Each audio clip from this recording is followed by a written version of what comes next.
Let me now go over in more detail some of the more important of the Director windows. These are the windows you'll use all the time when working on your Director project, starting with the stage, which I have open here.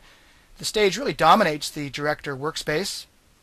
It's the part of the movie that your users will see. In fact, it's the only part of Director that your users will see. So this outline here designates the boundary of what's visible. The space out here to the left and right and up and down is the work area. That area will not be seen by the users. You use the stage to determine where media elements, which are called cast members, should appear on screen. Actually, they're called sprites. If I delete this sprite, let me demonstrate how that got there. If I open up the cast window, you'll see there's thumbnails of all the members of my cast, and I simply click on the VTC logo and drag it onto the stage. Now it's called a sprite.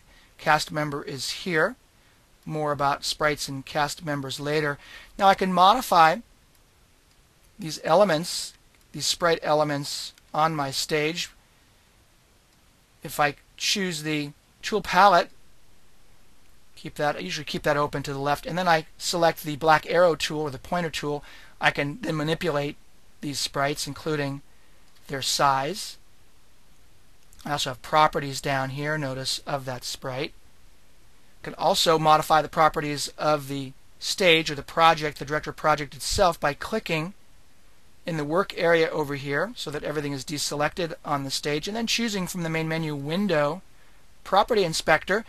Notice that there is a Movie tab there where I can change the size of the stage, the number of channels that will be displayed in the score, as well as the color of the stage. I can enter a hexadecimal value or choose a color from the color chip. Let's choose purple, a little bit bright. Black is another common stage color, but it's easy to change the color of the stage and the size here in the Movie tab of the Property Inspector. Notice I also have a Guides tab, so you can add guides to help you guide your objects. Notice that changes, the Property Inspector changes as soon as I select a sprite. But if I click on the stage, you can see there's the Guides tab. You can change the color of the guides, whether they're visible, whether items snap to it. You'll be dragging the guides from the ruler.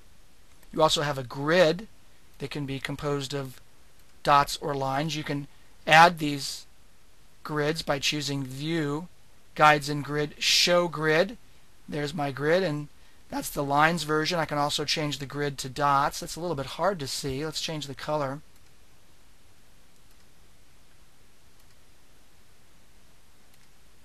Make them visible and invisible. There are the dots right there. Let's change that back to a very bright red. And you'll be hard to see there, but they're right there, spaced 64 pixels apart. Let's make that 10 pixels on the width and 10 pixels on the height. Now you can see those dots a little bit better. I can also go back to the lines. There's my lines, very fine grid. So you have some control over how you place sprites on the stage using these various tools, the guides and the grid.